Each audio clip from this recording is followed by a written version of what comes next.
Presbycusis is progressive sensorineural hearing loss that occurs as part of the aging process. Trichomonas and candida infections can be acquired non-sexually. Morphine and other opioids relieve pain by binding to the nerve cells in the dorsal horn of the spinal cord. Urea is the chief end product of amino acid metabolism.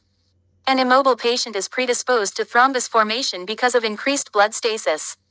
Clinical manifestations of systemic infection include fever and swollen lymph nodes.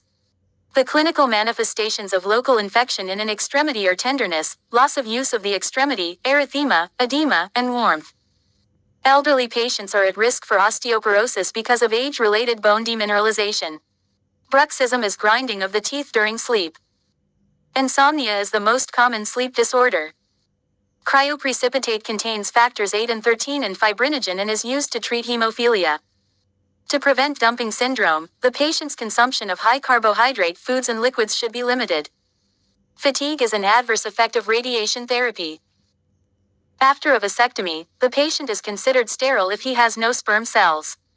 Mucus in a colostomy bag indicates that the colon is beginning to function.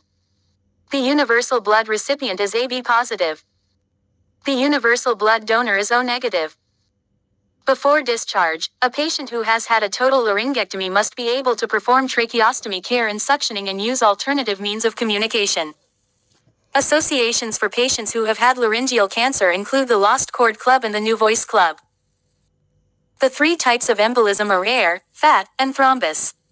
Associations for patients. The three types of embolism are air, fat, and thrombus.